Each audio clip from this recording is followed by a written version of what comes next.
اعوذ باللہ من الشیطان الرجیم بسم اللہ الرحمن الرحیم الحمد للہ رب العالمین والعاقبۃ للمتقین والصلاة والسلام علی سید المرسلین اما بعد فقد قال اللہ تعالی فی القرآن الکریم اعوذ باللہ من الشیطان الرجیم بسم اللہ الرحمن الرحیم یا بنی آدم قد انزلنا علیکم لباسا یواری سوآتکم وریشا وَلِبَاسُ التَّقْوَى ذَلِكَ خَيْرٌ ذَلِكَ مِنْ آيَاتِ اللَّهِ لَعَلَّهُمْ يَذَّكَّرُونَ۔ جگہوں میں اللہ کو بہت پیارا جگہ مسجد ہے کہ مسجد میں جمعہ کا دن وعظ سن کر جو کوتاہیاں ہیں، جو عیب ہے، اس کو دور کر کے جو اچھا والا بات سنتا ہوں وہ میرا زندگی میں لینا ہے۔ اس طرح سوچ میں جلدی آ کر بیٹھے ہوئے میرے پیارے دوستو، اللہ سبحانہ و تعالیٰ کو ہر جگہ، ہر ٹائم، ہر لمحہ میں تقویٰ کر کے اس کو ڈرتے ہوئے میں ایک دن اس کے سامنے ہوگا، وہ ہمارے حساب لے گا۔ اس طرح سوچ میں ہر ٹائم، ہر لمحہ زندگی گزرنے کے لیے مجھے اور آپ لوگوں کو میں وصیت نصیحت کرتا ہوں۔ اللہ سبحانہ و تعالی آدم علیہ السلام کو جب آسمان جنت سے جب زمین پر اتارا، اللہ کیا فرما رہا ہے؟ قد انزلنا علیکم لباسا، میں آپ لوگوں کو کپڑا اتارا ہے، یواری سوآتکم، آپ لوگوں کا عورت آپ لوگ چھپا لو۔ اس میں کیا مطلب ہوتا ہے؟ یہ زندگی میں، یہ دنیاوی زندگی میں گزارنے کے لیے کچھ ضروریات ہوتی ہے، کھانا پینا، گھر، فیملی والا زندگی، بیوی بچہ، اگر اس طرح ہونا لازم ہے۔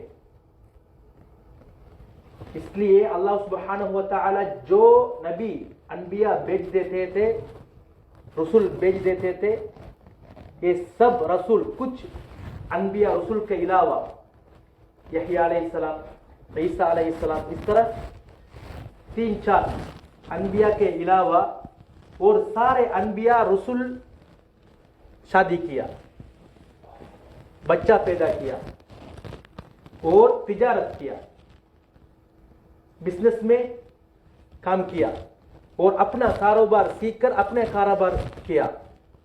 یہ سارے یہ دنیا میں زندگی گزرنے کے لیے ہمارے لیے ضروری ہے۔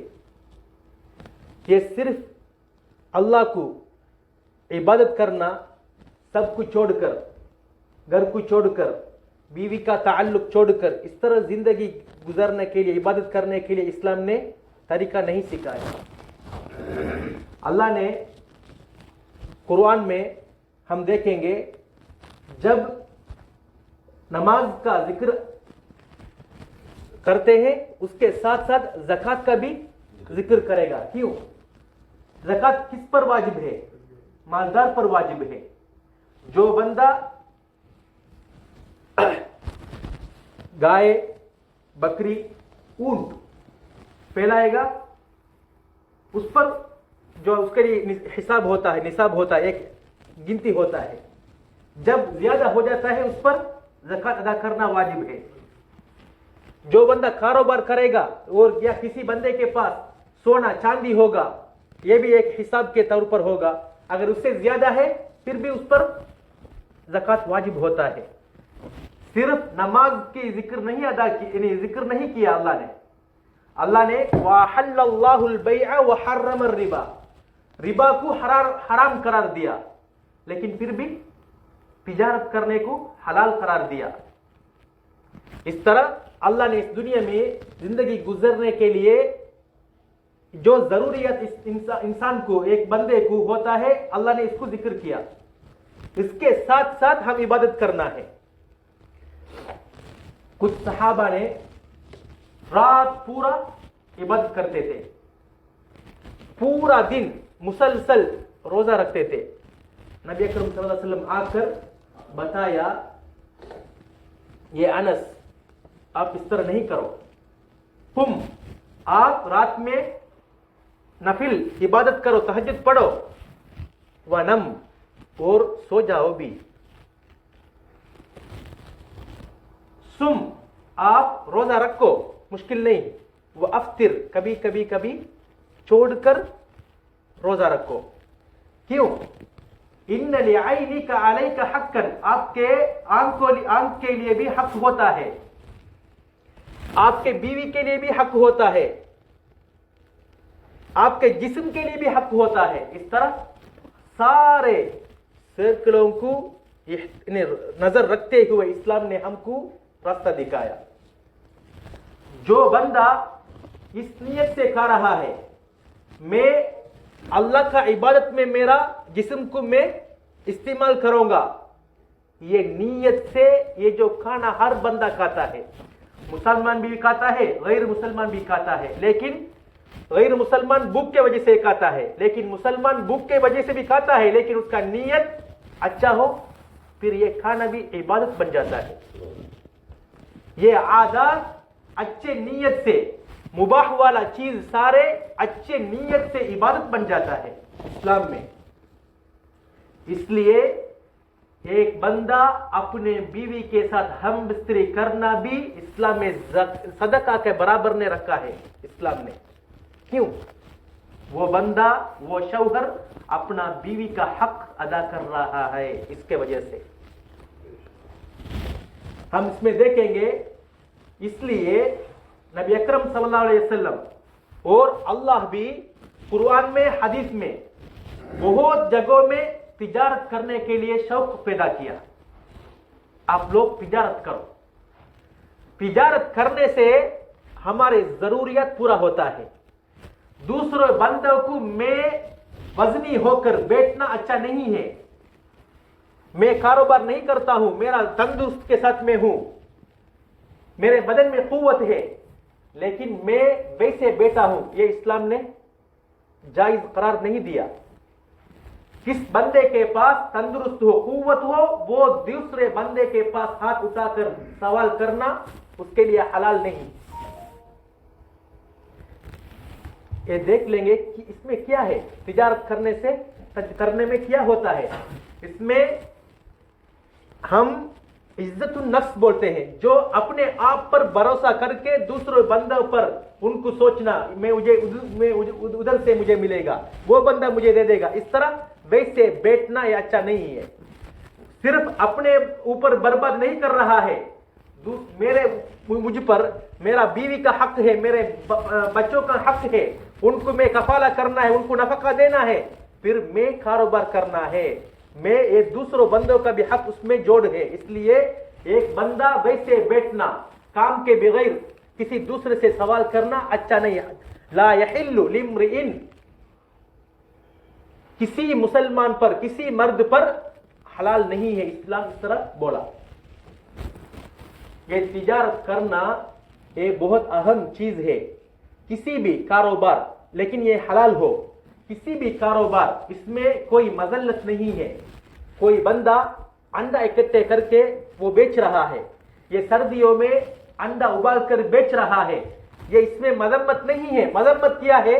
کسی بھی کام کرنے کے علاوہ ویسے بیٹھ کر کسی سے سوال کرنا، یا حرام کاروبار کرنا، یا ربا کا معاملہ کرنا، یہ مذمت ہے. لیکن اسلام میں کسی بھی اچھا کاروبار، حلال کاروبار کرنے سے مذمت نہیں ہوتا کسی بندے کو. اس لیے ہم تجارت میں یا کسی کاروبار سیکھ کر ہم خود کاروبار کرنا اسلام میں حمد ثنا کرتے ہوئے اسلام نے بہت اس کو قبول کیا. لیکن ایک زمان آئے گا، وہ زمانہ میں کسی بھی مسلمان یہ میرا کاروبار آمدنی کس بنیاد پر مجھے آ رہا ہے، یہ حلال ہے یا حرام ہے، اس طرح وہ اس میں خیال نہیں کرے گا. یہ قیامت کا نشانی ہے. لیکن کاروبار تو حلال ہے. اسلام نے جو حرام قرار دیا وہ کاروبار وہ نہیں کر رہا ہے، لیکن اس میں جھوٹ ہوگا. پھر یہ تو जो वो कारोबार कर रहा है वो कारोबार जो शुरूत के जवाबित के साथ अच्छा होगा, मबनी होगा, जायज होगा, यानी मबनी हो गया, कारोबार हो गया, लेकिन झूठ के वजह से वो हराम है। झूठ बड़ा कबीरा गुनाह है। ये अच्छा वाला, जायज वाला, हलाल वाला कारोबार में इकट्ठा हो गया, फिर ये गुनाह हराम, इसके वजह से वो आमदनी तो जायज है, कारोबार तो जायज है, लेकिन ये झूठ के बुनियाद के पर एक हराम का हिस्सा भी उस आमदनी पर हो गया। या झूठ यमीन कसम खा कर वो बेच रहा है, ये अच्छा है, उसमें कोई आइब नहीं है, लेकिन उसको पता है उसमें आइब है, फिर भाई तो कारोबार तो जायज यानी करार हो गया, कारोबार तो हो गया, लेकिन ये झूठ कसम खाने के वजह से ये आमदनी पर छोटा सा हिस्सा हराम हो गया। ये हर बंदे के ऊपर अभी जरूरत है, मिसाल के तौर पर मिल्क पाउडर, लेकिन कोरोना के टाइम में डिलीवरी में थोड़ा लेट हो गया, फिर सिर्फ ये बंदे के पास मिल्क का पाउडर है लेकिन 200 है, लेकिन सूक में मार्केट में ये ज्यादा न होने के वजह से ये अभी वो उसको 1000 को बेच सकता है, हर बंदा ले लेगा। क्यों? अपने घर में बच्चे हैं, उसको दूध पिलाना है। फिर इस टाइम थोड़ा दिन उसको वो छुपा कर रखता है, हर दुकान में वो खत्म हो जाए, सिर्फ मेरे दुकान में वो रह जाए, वो दोबारा क्या कर रहा है? अगर ये मिल्क पाउडर लेना है 5 योगर्ट खरीदना पड़ेगा, उसके साथ खरीदता है कोई बंदा, लेकिन या ये 200 रुपया उसमें लिखा होता है उसका प्राइस, लेकिन ये जरूरतमंद के वजह से 1000 पे वो बेच रहा है, लेकिन जरूरत के साथ कुछ बंदा फकीर गरीब लोग दे रहा है। ये इख्तिकार, छुपा कर किसी जरूरत बोर बढ़ जाए उसके टाइम में कारोबार करना, या ये साइकिल हो या कोई भी काम चीज हो कारोबार करने की, ये जरूरत अच्छा बढ़ जाए, उसके बाद में ज्यादा शेयर के साथ मैं खरीदूंगा, वो मैं बेचूंगा, इस तरह नियत से एक किसी चीज को छुपा कर रखना, उसको बोलते हैं इख्तिकार। ये भी इस्लाम में जायज नहीं है। कारोबार तो हो गया, लेकिन इसके वजह से वो आमदनी में एक हिस्सा हराम का भी हो गया, मिक्स हो गया। इसलिए नबी अकरम सल्लल्लाहु अलैहि वसल्लम ने बताया, ला यअतियन्ना अला अन्नासि ज़मानुन, आप यानी इस उम्मत पर एक जमान आएगा, एक टाइम आएगा, कारोबार तो हमारे नजर से जायज है, हलाल है, लेकिन इस तरह चीजों में जो इंसानियत वाला चीज, ह्यूमैनिटी वाला चीज नहीं है, जो अल्लाह ने हराम करार दिया, ये हराम चीजों को मिक्स करके हुए वो लोग बेचेंगे, कारोबार करेंगे। ये जमाना आने के बगैर क़यामत का दिन नहीं आएगा।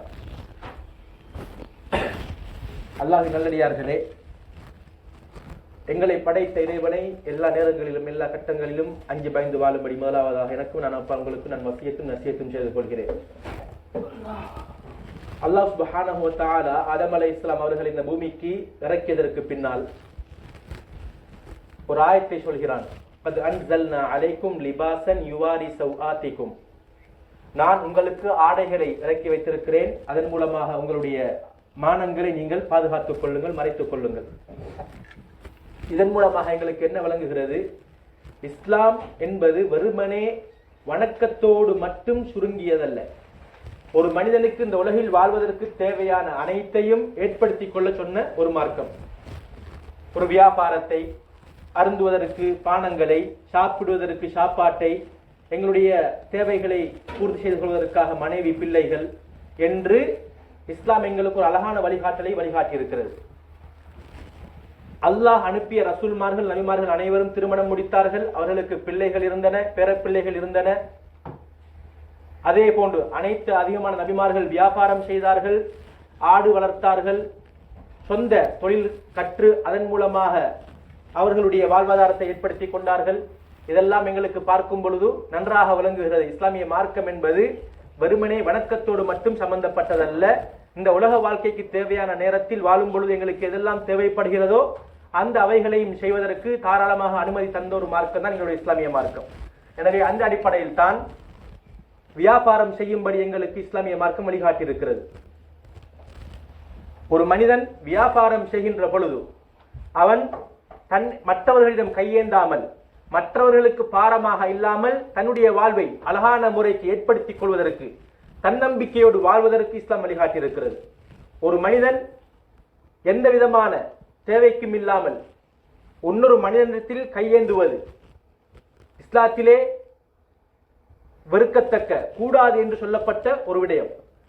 உடம்பில் ஆரோக்கியம் இருக்க, சம்பாதிக்க வசதிகள் இருக்க, இப்படியான அனைத்து அமைப்புகளும் இருக்கத்தக்கன எந்த விதமான தேவைக்கும் இல்லாமல், எந்த ஒரு அத்தியாவசிய எமர்ஜென்சி ஒரு நேரம் வராமல் இன்னொரு மனிதத்தில் கையேந்துவது கூடாது. அதனால தான் வட்டியை ஹராமாக்கி இருக்கிறது. வியாபாரத்தை அது ஹலால் என்று தாராளமாக, எதுவெல்லாம் ஹலாலான வியாபாரம் என்று இருக்கிறதோ அவைகளை தாராளமாக செய்ய சொல்லி இருக்கிறது. எனவே இந்த வியாபாரத்தின் மூலமாக ஒரு மனிதன் தன்னுடைய தேவைகளை, தனது மனைவி மக்களுடைய தேவைகளை அழகான முறைக்கு நிறைவேற்றுவதன் மூலமாக அது ஒரு வணக்கமாக மாறும். இஸ்லாத்திலே சில பழக்கங்கள் இருக்கிறது. சாப்பிடுவது, குடிப்பது, தூங்குவது, இது போன்ற விடயம். இந்த பழக்க வழக்கங்கள் எப்போது ஒரு முஸ்லிமுடைய நல்ல நியத்தின் மூலமாக ஆகுமோ, உதாரணத்திற்கு சாப்பிடுகிறார், சாப்பிடும் பொழுது நியத்து வைக்கிறார், என்னுடைய உடம்பில் நல்ல ஆரோக்கியம் இருக்க வேண்டும், நல்ல முறையில் நான் அமல் செய்ய வேண்டும், நான் எனது மனைவி பிள்ளைகளுக்கு அழகான முறைக்கு யாரிடமும் கையேந்தாத முறையில் ஹலாலான சம்பாத்தியத்தை சம்பாதித்து கொடுக்க வேண்டும் என்கிற நோக்கத்தில் சம்பாதித்தால், சாப்பிட்டால் அந்த சாப்பாடு ஒரு வணக்கமாக மாறும். தூங்குகிறார், தூங்கும் பொழுது என்னுடைய உடம்புக்கு ஆரோக்கியம் தேவை, அல்லாஹ் தூக்கத்தை ஆக்கி வைத்திருக்கிறான், ஆரோக்கிய ஓய்வெடுப்பதற்காக வேண்டி சொல்லியிருக்கிறான். நபிசாசம் அவர்களும் சொல்லியிருக்கிறார்கள், நீங்கள் நீண்ட நேரம் தூங்காமல் விழித்திருந்து வணக்கங்கள் செய்ய வேண்டிய அவசியம் கிடையாது, உங்களுடைய உடம்புக்கு நீங்கள் செய்ய வேண்டிய உரிமை இருக்கிறது, தூங்குங்கள் என்றெல்லாம் நபிசாசம் அவர்கள் வழிகாட்டி இருக்கிறார்கள். எனவே நான் தூங்குகிறேன் என்று தூங்கினால் அந்த தூக்கமும் வணக்கமாக மாறும். அதே போன்று ஹராமான சம்பாத்தியத்தை விட்டும் தவிர்த்து ஹலாலான சம்பாத்தியத்தை அழகான முறைக்கு செய்து தொழுகையுடைய நேரம் வரும்போது தொழுகையை நிறைவேற்றி தான் படிக்க வேண்டிய குர்ஆன் ஓதுகின்ற அந்த விடயத்திலும் கவனம் செலுத்தி அழகான முறைக்கு வியாபாரம் செய்வாராக இருந்தால் அந்த வியாபாரமும் அவருக்கு வணக்கமாக மாறும். அதே போன்று கணித்துக்குரியவர்களே, குளிப்பது என்பது அனைவரும் குளிக்கிறார்கள். முஸ்லிமானவர்களும் குளிக்கிறார்கள், முஸ்லிம் அல்லாதவர்களும் குளிக்கிறார்கள். ஆனால் முஸ்லிம் அல்லாதவர்கள் ஏன் குளிக்கிறார்கள்? அழுக்குக்காக வேண்டி குளிக்கிறார்கள். ஏன் சாப்பிடுகிறார்கள்? பசிக்காக வேண்டி சாப்பிடுகிறார்கள். அதே காரணத்தில் தான் நாங்களும் செய்கிறோம். ஆனால் அந்த நேரத்தில் நான் குளிப்பது எதன் காரணமாக என்றால் என்னுடைய உடம்பில் அழுக்கு போக வேண்டும், என்னுன் மூலமாக மற்றவர்களுக்கு எந்த விதமான துருவாடையும் போகக்கூடாது என்கிற நல்ல நோக்கம். இந்த மாதிரியான நோக்கத்தில் செயல்பட்டால் முபாஹான அனைவரும் செய்யக்கூடிய பழக்க வழக்கமான காரியங்களும் இந்த நல்ல நியத்தின் மூலமாக வணக்கமாக மாறும் என்பது வழிகாட்டப்பட்டிருக்கிறது. கணித்துக்குரிய மேலானவர்களே, நபி ஸல்லல்லாஹு அலைஹி வஸல்லம் சொன்னார்கள், இறுதி காலம் ஒன்று வரும். அந்த காலத்தில் எந்த ஒரு மனிதனும் தான் சம்பாதிக்கின்ற சம்பாத்தியம் இது ஹலாலின் மூலமாக வந்ததா, இது ஹராமின் மூலமாக எனக்கு வந்ததா, இந்த தொகை, இந்த வருமானம் ஹலாலா ஹராமா என்று அவன் யோசிக்க மாட்டான், கவனம் செலுத்த மாட்டான். இந்த காலம் வராத வரையில் கியாமத் நாள் வர மாட்டாது என்று நாங்கள் பார்க்கலாம். இன்று அதிகமான முஸ்லிம்கள் எங்களுடைய பார்வைக்கு தெரிந்த வகையில் யாரும் பண்டிகை கடை திறப்பது கிடையாது. யாரும் வட்டிக்கு கொடுப்பதற்காக வேண்டி சல்லிகள் வைத்து, பொருளாதாரம் வைத்து, நகைகள் வைத்து அப்படி வட்டிக்கு கொடுப்பதும் கிடையாது. ஆனால் ஹலாலான சம்பாத்தியம், ஹலாலான சம்பாத்தியம், ஆனால் அதற்குள் பொய் சேருகிறது.